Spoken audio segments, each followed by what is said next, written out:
Good afternoon, everybody. This is the Roaming Prepper channel. I'm your host, Pete, and I want to thank you all for joining me today. As you can see, I'm in the back patio. It's kind of a nice day, a little bit of a breeze, a little bit hot in the sun, so I'm kind of under the patio right now. And we're going to do a situation report kind of like the way I normally do this. It's not going to be a special topic today. For those of you who are new, I have quite a few new folks jumping in every week. The situation report will go by region of the world, starting with Africa. It's not exactly continent by continent, it's more regional. And then in each region, I'm going to go alphabetically with the highlight information. Now, as a reminder, this is publicly available or released information from government, State Department, corporate, and media outlets. If and where I'm provided with a source, I will give you the source so you can do your own investigation. Again, this is not meant to give you a conclusion, it's simply meant to state what is going on around the world. Now remember, we're all tied together in this global economy, so something happening in a foreign country could very easily affect us at home. So with no further ado, I'm going to start with Africa. The Republic of the Congo, WHO, says Ebola outbreak in the Democratic Republic of the Congo has killed 31 people. This is according to Al Jazeera. This is a seasonal thing or a semi-annual thing. Like every 6 months, they have an outbreak.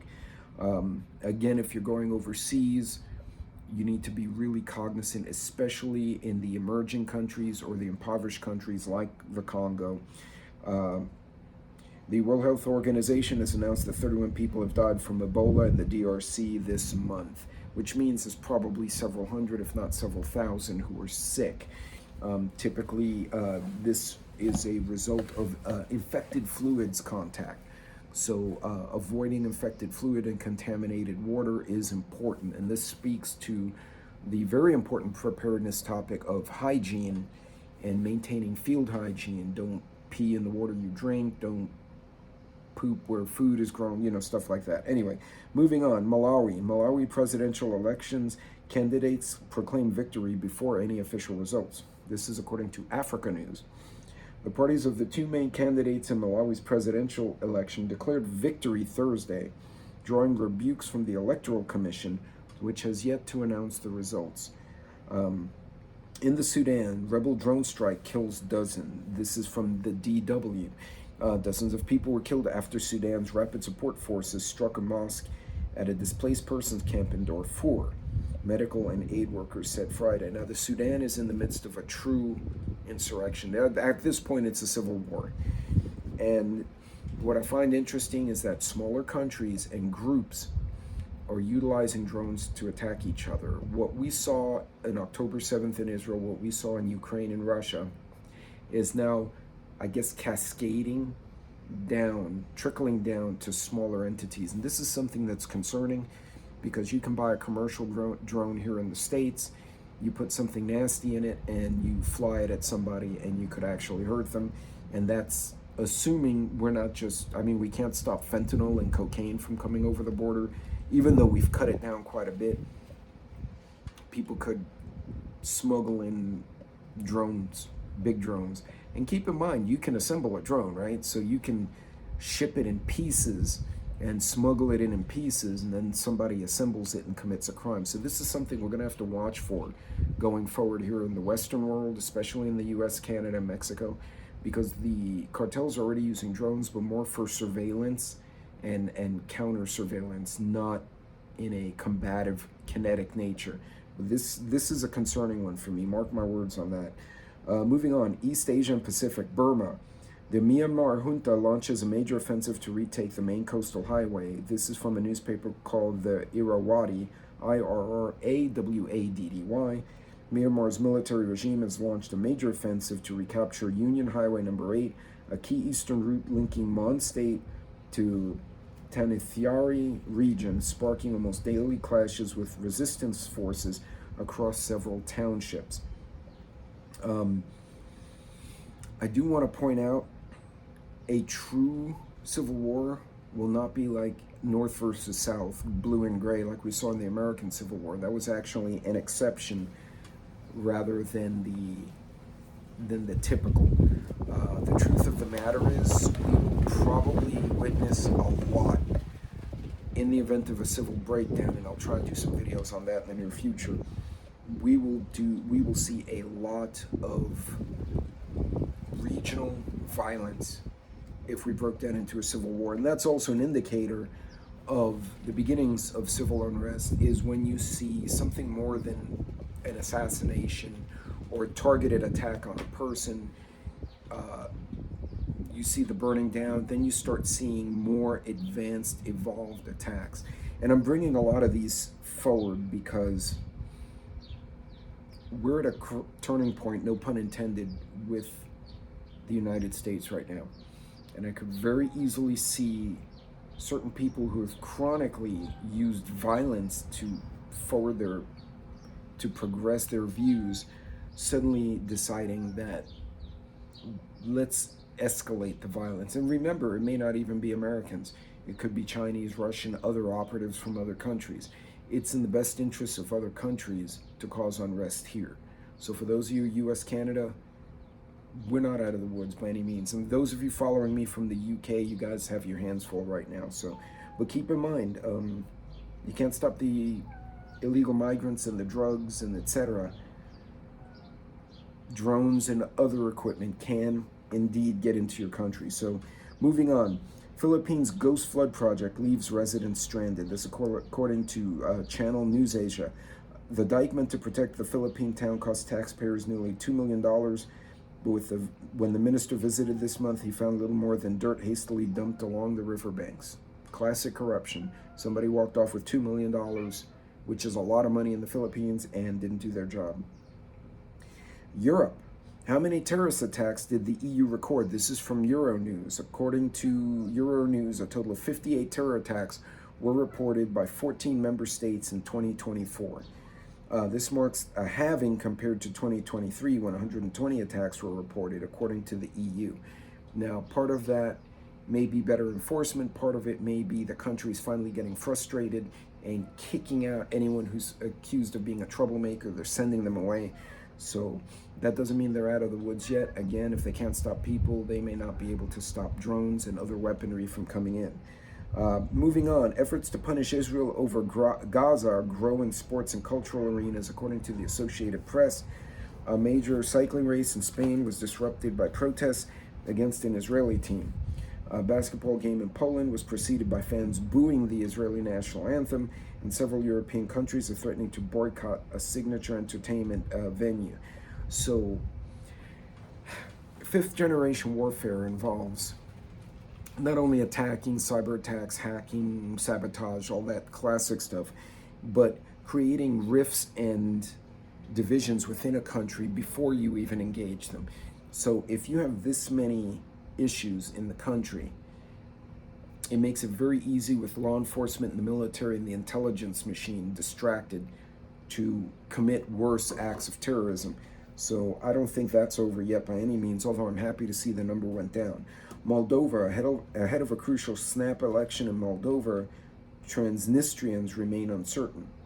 The outcome will influence the country's EU membership bid amid Russia's war in Ukraine. That's also from Euronews. That war is not going anywhere. Russia went in for the long haul, whether the West wants to understand that or not.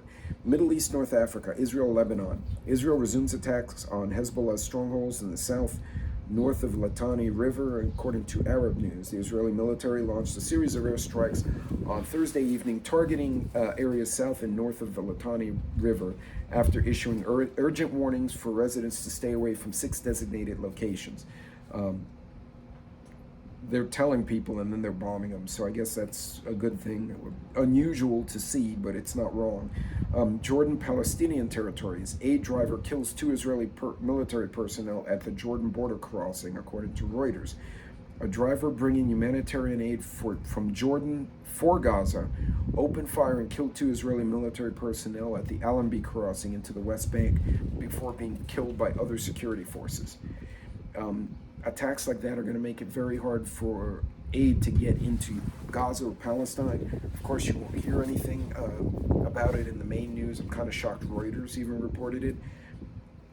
Pakistan, Saudi Arabia. Pakistan says its nuclear program can be made available to Saudi Arabia under a defense pact.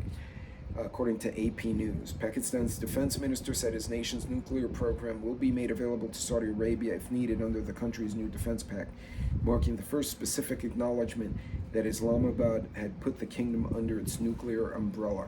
Now that's interesting, and that can get very convoluted because Pakistan's kind of a hot and cold friend of the United States. But if Pakistan is offering nukes to Saudi, that can very well instigate Iran to want to get nukes. And if we keep impeding them from making their own, which is probably what's going to happen, it's more than likely they're going to try to purchase from China, Russia, or North Korea. China wouldn't sell it directly because it can be traced back to them, so probably North Korea, because it's a deniable ally, if you will. Moving on, South and Central Asia from the Maldives. Maldives leader ratifies controversial law targeting journalists and media outlets from the AP News. Maldives President Mohamed Muizzu on Thursday ratified a controversial new media law that allows for hefty fines and the temporary or permanent closure of media outlets deemed to violate its provisions. That you don't have a First Amendment and a second one to protect the first one. That can be what happens. Pakistan and Saudi Arabia. Pakistan says its nuclear program. I just read that one. They showed up twice here. I don't know why. Moving on, Western Hemisphere. Brazil. Brazil's Congress fast-tracks amnesty bill that could include Bolsonaro, according to Reuters. Brazil's lower house of Congress has voted to fast-track an amnesty bill backed by the right-wing opposition that could include relief for former President Jair Bolsonaro and his supporters sentenced to prison for their roles in the 2023 riots. And I find that interesting because no leaders in America have gone to prison for the riots from 2020 to whenever the hell they stopped. Moving on, Colombia. Colombia's court sentences 12 ex-soldiers to reparations work for executions. A special Colombian court created under a 2016 peace deal on Thursday sentenced 12 former soldiers to 8 years of reparations work for their role in the extrajudicial executions of 135 people. Holy cow. Interesting. Ecuador head seeks constituent assembly amid war and drug trafficking from UPI. Ecuadorian President Daniel Noboa announced Thursday plans to call a voter referendum to ask whether they want a constituent assembly. He said the country must free itself from institutional captivity and establish a legal framework to confront the threats. Moving on to Haiti from the Associated Press. Police in Haiti say officers shot and killed former rebel leader Wilfred Ferdinand. A spokesman for Haiti's National Police said Thursday that the officers killed former rebel leader Wilfred Ferdinand after they accused him of opening fire at a police checkpoint. That makes no sense. Why would a cartel or gang leader fire on the police? That sounds like a hit, but that's me. And Mexico, less smuggling, more import tax collection. The goals of Mexico's biggest customs reform in decades. The Mexican government anticipates they will collect an additional 3.49 billion pesos, which is 190 million US in revenue in 2026 due to the modernization of information control systems and customs. And last one for the Western Hemisphere, Mexico again from the Associated Press. U.S. Treasury sanctions Sinaloa cartel faction Los Mayos in Mexico. The U.S. Treasury Department on Thursday sanctioned members of a Sinaloa cartel faction known as Los Mayos, one of the groups that has tormented Sinaloa's capital in an ongoing war for control. They do have a special report. Let me see if I can bring the screen up here. The State Department has released a report, Commercial and Personal Drone Usage. This report examines the risks associated with commercial and personal use of UAS and recommendations to mitigate the risk. That is a very good topic. They also have a report, Drone Threats Abroad. I'm gonna, as a drone pilot, that's super interesting. So what I might do is try to get my hands on the report, and I'll make a separate video regarding that. But again, commercial drones are big. They can carry payloads. It's pretty much what they're using in Ukraine. They're military variants, but there are civilian commercial variants that are cheaper. They're not reinforced, but if you're going to kamikaze the drone anyway, who cares?